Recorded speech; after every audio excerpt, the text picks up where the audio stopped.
Kepala Dinas Kesehatan Lampung Utara PDP COVID-19.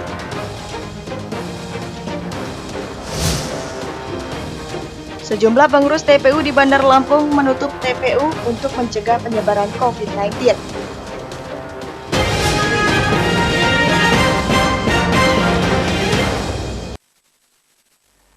Tabi pun. Selamat pagi pemirsa, kita berjumpa lagi dalam iNews Lampung, program berita daerah jaringan televisi terbesar di Indonesia iNews TV. Pagi ini kami menyajikan informasi menarik tentang berbagai peristiwa serta dinamika pembangunan di Lampung. Kepala Dinas Kesehatan Lampung Utara, Maya Metisa, ditetapkan sebagai PDP COVID-19. Maya menderita gejala mirip COVID-19 dan kini menjalani perawatan. Pemirsa bersama saya, Citra Ramadanti, inilah iNews Lampung selengkapnya.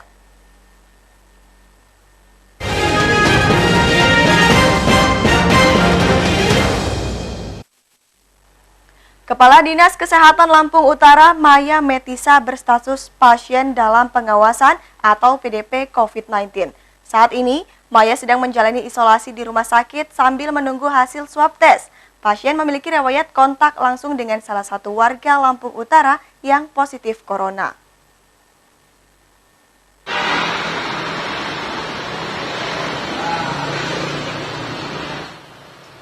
Kepastian status Kepala Dinas Kesehatan Lampung Utara, Maya Metisa, sebagai PDP disampaikan juru bicara Gugus Tugas Percepatan Penanganan COVID-19 Lampung Utara, Sani Lumi. Saat ini, Maya sedang menjalani perawatan di ruang isolasi Rumah Sakit Handayani. Meski dari hasil rapid testnya dinyatakan negatif, namun dari hasil pemeriksaan tim medis, Maya mengalami gejala yang mengarah pada COVID-19. Saat ini, tim gugus tugas masih menunggu hasil tes swab. Maya memiliki riwayat kontak langsung dengan salah satu warga yang dinyatakan positif terinfeksi virus corona. Saat ini, orang tanpa gejala menjalani karantina di DSG Islamic Center Kota Bumi. Untuk Kepala Dinas kita sudah dinyatakan hari ini, dinyatakan statusnya PDP, dan kita sedang menunggu hasil uji lab ya, swab testnya. Penetapan status PDP itu berdasarkan apa, Pak? Dia langsung dari dokter yang menangani. Sebelumnya bisa diketahui pada dokter apa gejala yang sebelumnya jadi pertama 2 hari yang lalu kalau tidak salah ya, beliau mengalami sakit ya, demam dan sesak napas. apakah pernah punya riwayat kontak dengan pasien positif? Ya memang sebenarnya kemarin ya menangani orang-orang yang memang terkonfirmasi positif. Berdasarkan data tim gugus tugas, terdapat 2 orang dinyatakan positif. 1 orang PDP menjalani isolasi di rumah sakit, serta 2 orang PDP meninggal dunia. Pemkab setempat mengimbau masyarakat untuk tetap waspada dan tidak panik. Selalu ikuti anjuran pemerintah untuk menjaga jarak, hindari kerumunan, selalu menggunakan masker, serta selalu terapkan pola hidup bersih dan sehat. Dari Lampung Utara, Jimmy Irawan, iNews melaporkan. Jumlah kasus terkonfirmasi positif COVID-19 di Lampung bertambah menjadi 27 kasus. Selain itu, 2 pasien dalam pengawasan PDP COVID-19 meninggal dunia. Salah satu PDP yang meninggal dunia merupakan seorang pria asal Lampung Selatan yang mengalami gejala COVID-19 usai kembali dari Jakarta. Dari update data COVID-19 hari ini juga, diketahui ada penambahan 2 orang meninggal sebagai PDP. Bagaimana riwayatnya? Baik, saya akan memberi informasi. Yang pertama adalah Tuan Z, umur 24 tahun, laki-laki. Tanggal 11 April 2020, Tuan Z ini baru tiba di Bandar Lampung dari Jakarta karena dia bekerja di sana. Informasi dari keluarga, sejak 3 bulan yang lalu mengalami sakit dan pembengkakan di daerah leher sebelah kiri. Dan sejak sebulan terakhir juga sering mengalami demam namun diabaikan oleh yang bersangkutan. Tanggal 19 April 2020 mengalami batuk, sesak napas, mual, dan disertai demam. Karena kondisi pasien terlihat memburuk kesehatannya, keluarga dibantu oleh Ibu RT setempat membawa pasien ke salah satu rumah sakit swasta di Bandar Lampung. Hasil pemeriksaan dari rumah sakit swasta tersebut memang hasilnya tidak baik dan ditemukan ada suspek TB paru positif dan juga HIV positif.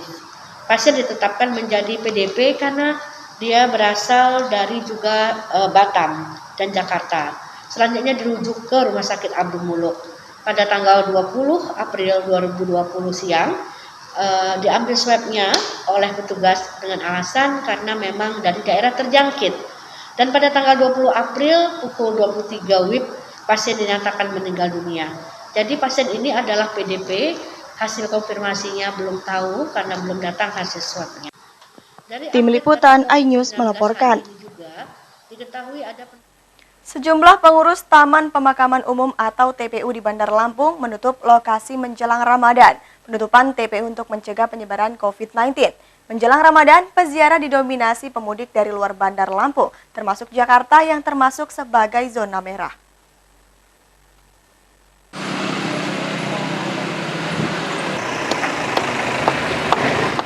TPU ditutup sementara.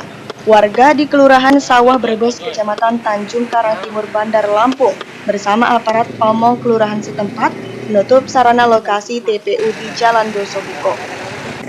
Warga memasang spanduk berisi himbauan serta sosialisasi penutupan lokasi TPU. Masyarakat diminta tidak berziarah kubur selama masa tanggap darurat pandemi COVID-19. Penutupan TPU seluas 5.400 meter persegi ini berdasarkan musyawarah antara warga dan aparat Pamong Kelurahan, menindaklanjuti peraturan pemerintah untuk mencegah adanya pertemuan warga dalam pencegahan penyebaran COVID-19. Peziarah yang datang merupakan perantau dari luar Sumatera. Mereka sengaja datang untuk berziarah kubur menjelang Ramadan. Ini pengunjung peziarah ini juga seperti biasanya itu orang dari luar. Ada orang dari Jakarta, orang dari Serang, Banten, ya, luar kota tentunya juga ada. Jadi sehingga disitulah yang kita antisipasi karena memang seberang atau yang dari Pulau Jawa ini tentunya kan udah masuk kategori zona merah ya. Jadi itulah yang kita antisipasi, jangan sampai di masyarakat saya nanti ada terindikasi yang akan kena virus COVID-19 itu tentunya. Dan lagi kita menindaklanjuti daripada yang menjadikan keputusan maklumat dari Kapolri dengan pemerintah pusat tentunya yang atas inisiatif warga, atas anjuran Babin dan Kantibmas dan Pak Lurah dan masyarakat sekitar. Sempat ada penolakan atau gimana, Mas? Alhamdulillah sampai saat ini belum. Makanya kita antisipasi ada penjagaan pintu gerbang tertutup yang dua-duanya dan yang pintu tikus juga tertutup. Seandainya ada yang bertanya silahkan nanti kita jelaskan lebih lanjut. Meski ditutup, warga dan pengurus TPU tetap membersihkan area pemakaman. TPU akan kembali dibuka bagi peziarah setelah adanya keputusan pemerintah terkait keamanan bagi warga di masa pandemi virus corona. Dari Bandar Lampung, Ruslan AS, iNews melaporkan. Berbagai cara unik dilakukan untuk menggugah kesadaran masyarakat agar menaati protokol kesehatan dalam menghadapi penyebaran virus corona. Satlantas Polresta Bandar Lampung menurunkan robot lalu lintas untuk mensosialisasikan penggunaan masker saat beraktivitas di luar rumah. Menjadikan berkumpulnya massa. B. Tetap tenang dan tidak panik serta lebih Beginilah aksi unik robot lalu lintas Polresta Bandar Lampung saat mensosialisasikan penggunaan masker saat beraktivitas di luar rumah. Sosialisasi dilakukan di kawasan Bundaran Adipura. Selain menghimbau warga untuk menggunakan masker, robot lalu lintas ini juga memberikan masker kepada pengendara yang tidak menggunakan masker. Robot juga mensosialisasikan pentingnya menjaga jarak untuk mencegah penyebaran virus corona. Satlantas Polresta Bandar Lampung juga membagikan ratusan bungkus jamu kepada pengguna jalan yang melintas. Sosialisasi ini merupakan rangkaian kegiatan Operasi Keselamatan Krakatau 2020 Polresta Bandar Lampung. Kegiatan ini bertujuan untuk mencegah penyebaran COVID-19. Hari ini turun bersama robot lalu lintas, kami gunakan masker agar masyarakat paham bahwa penggunaan masker itu sangat penting untuk melindungi diri kita dan orang lain. Harapannya dengan kegiatan ini semoga bermanfaat kepada masyarakat dan masyarakat juga tetap tertib berlalu lintas di jalan raya. Ya, jadi tetap patuhi peraturan lalu lintas. Kemudian dalam masa pandemi ini jaga jarak, pakai masker, gunakan sarung tangan dan lindungi anak Anda dan keluarga Anda dengan Anda ke rumah cuci baju, mandi baru ketemu keluarga Anda. Polresta Bandar Lampung menghimbau masyarakat untuk menerapkan pola hidup bersih untuk menjaga dan melindungi anggota keluarga agar terhindar dari virus corona. Dari Bandar Lampung, Andres Avandi, iNews melaporkan. Pemirsa, setelah jeda pariwara berikut kami kembali dengan informasi tentang warga bersih-bersih sisa lumpur dan sampah akibat banjir Sungai Waisemuong. Sesaat lagi tetaplah bersama kami.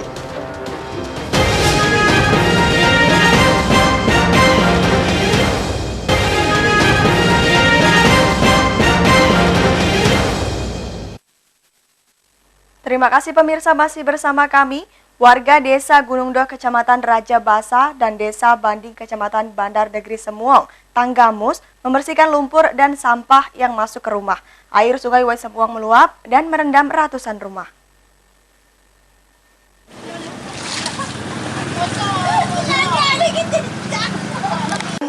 Masyarakat mulai membersihkan sisa lumpur yang masuk ke dalam rumah akibat banjir. Banjir terjadi akibat tanggul penahan di Sungai Waisemuong jebol.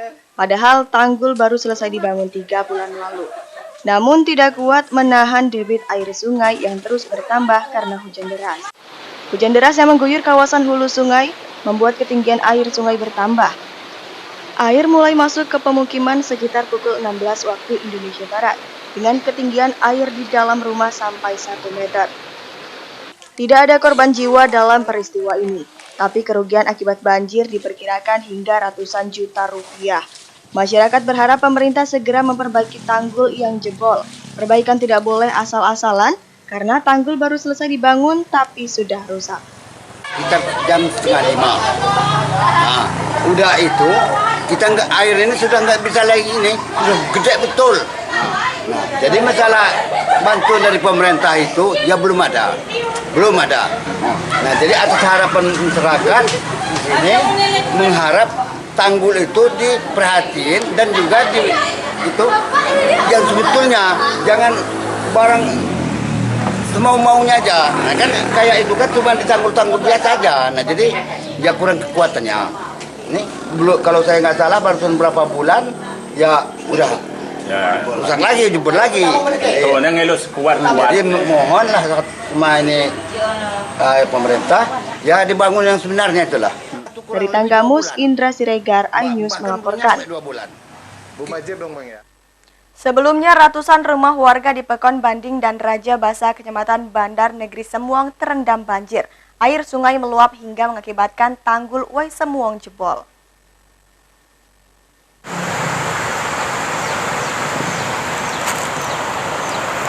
Banjir mulai terjadi sejak pukul 16.00 waktu Indonesia Barat. Ketinggian banjir terus bertambah, bahkan semakin tinggi 1 jam kemudian. Banjir belum juga surut hingga pukul 22.00 waktu Indonesia Barat. Banjir terjadi setelah hujan deras mengguyur wilayah Kecamatan Bandar Negeri Semuong dan mengakibatkan Sungai Waisemuong meluap. Tanggul tidak dapat menahan banjir karena jebol sepanjang 60 meter. Tanggul baru akan diperbaiki jika sudah air banjir surut. Proses perbaikan akan membuat patok terlebih dulu dari kayu gelam. Patok akan dipasang di depan tanggul, kemudian barulah tanggul diperbaiki. Sehingga air deras tidak langsung menabrak tanggul, tapi mengenai kayu baru tanggul. Diharapkan cara ini akan membuat tanggul bertahan lama. Ya basah, Gunungdoh. Alhamdulillah nggak terlalu airnya terlalu tinggi ya. Tinggian tadi Pak berapa Pak kira-kira? Itu mencapai ada ya kalau yang tepat yang agak legok ya, agak dalam bangunannya mencapai 80 cm, sampai dengan 40 cm, 40 sampai 80 Pak. Berarti untuk warga sendiri nggak ada yang mengungsi ya? Nggak ada. Nggak ada, masih Itulah tetap di rumah ya? kesiapsiagaan kami di sini ini. Seandainya ada warga yang perlu diungsikan, maka kami akan turun. Nah, itulah tujuan kami ke lapangan ini bersama-sama dengan seluruh tim. Kalau itu toh perlu diungsikan, mungkin kami pasang tenda di mana lainnya kami pasang. Semuanya sudah standby, ya. Perbaikan tanggul tetap terlaksana. Semula rencana perbaikan dianggarkan di APBD perubahan tahun anggaran 2020, namun karena ada bencana COVID-19, semua kegiatan ditata ulang. Anggota BPBD Tanggamus bersiaga di lokasi banjir. Jika banjir makin parah, BPBD akan membuat tenda untuk pengungsian dan juga dapur umum. Dari Tanggamus, Indra Siregar, iNews melaporkan.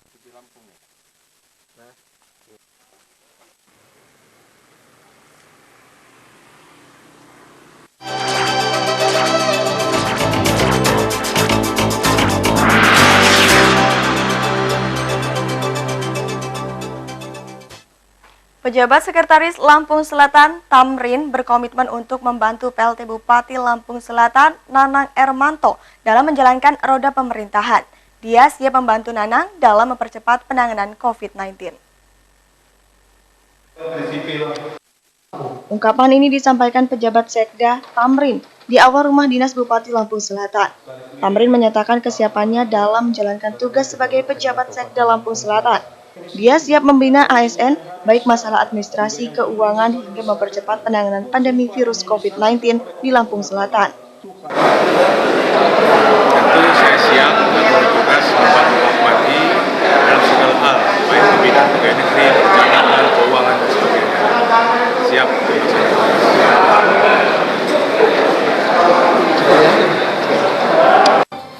PLT Bupati Nanang Ermanto berharap dengan dilantiknya pejabat sekretaris daerah Kabupaten Lampung Selatan dapat mempercepat administrasi di tengah pandemi COVID-19, serta dapat menjalankan roda pemerintahan di Kabupaten Lampung Selatan.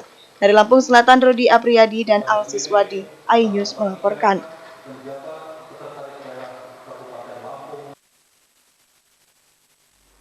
Pemirsa, setelah pesan-pesan berikut ini kami kembali dengan liputan tentang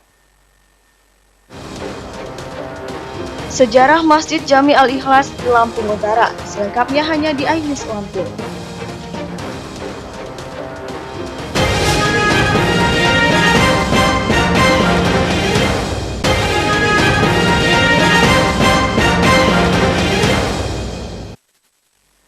Masjid Jami Al-Ikhlas di Abung Selatan, Lampung Utara memiliki sejarah tersendiri dalam kemerdekaan Indonesia. Rumah ibadah ini merupakan salah satu basis pertahanan pejuang melawan penjajah. Laporan tersebut sekaligus mengakhiri iNews Lampung hari ini. Saya, Citra Ramadanti, dan kru yang bertugas undur diri. Ingat untuk selalu menjaga jarak dan memakai masker saat beraktivitas di luar. Terima kasih dan sampai jumpa.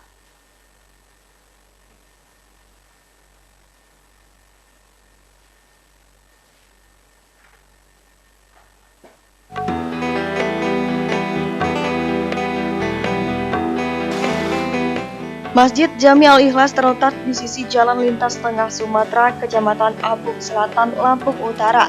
Rumah ibadah ini dibangun di atas lahan seluas hampir 1 hektar.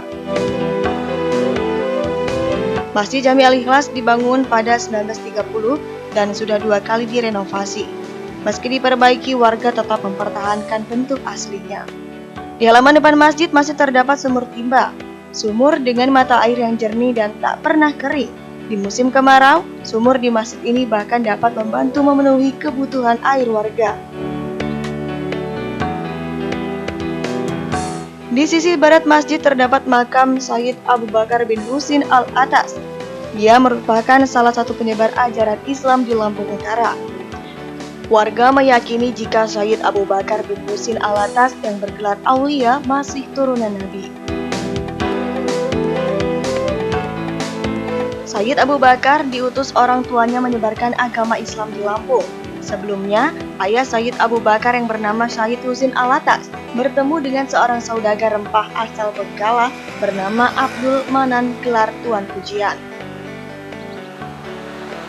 Kakek saya beserta rombongan dari Panaragan itu 20 orang itu membangun kampung ini. Nah kemudian kebetulan kakek ini kan pedagang sering ke Betawi. Nah, ketemulah para habib, para Syekh. Ketemu sama bapaknya beliau, Syekh Hussein. Ya bawa ke sini, kampung ini, ke kampung yang baru ini. Tujuannya untuk membantu penyebaran agama lah, untuk dakwah di sini. Dengan luas 49 meter persegi, masjid ini sulit menampung jemaah yang kian banyak. Di tangan Sayyid Abu Bakar, Islam semakin berkembang di Lampung Utara. Jemaahnya tidak hanya penduduk setempat, tapi juga berasal dari Jakarta, Banten, dan Palembang. Mereka datang jauh-jauh untuk mendalami Islam. Dan pada masa perebutan kemerdekaan, Masjid Jami Al-Ikhlas diam-diam dijadikan basis perlawanan rakyat mengusir penjajah. Ketika Jepang masuk, masjid ini menjadi tempat berkumpulnya staf Komando Perjuangan Laskar Rakyat yang dipimpin Sayyid Abu Bakar. Perjuangan sangat sembunyi, mengobarkan semangat berjuang untuk melawan Belanda. Cuman beliau nggak tampil di depan, nggak. Karena memang maka pada itu pernah dimusuhi Belanda juga. Ya, di istilahnya dimusuhi lah Belanda. Sepanjang hidupnya, Sayyid Abu Bakar memiliki 4 anak. Keturunan menetap di Jakarta, Yordania, dan Arab Saudi. Sayangnya pemerintah daerah kurang aktif menjaga bangunan ini. Pengurus masjid berharap pemerintah ikut memperhatikan masjid agar sejarahnya tidak hilang dimakan zaman. Dari Lampung Utara, Haryadi Haka, iNews melaporkan.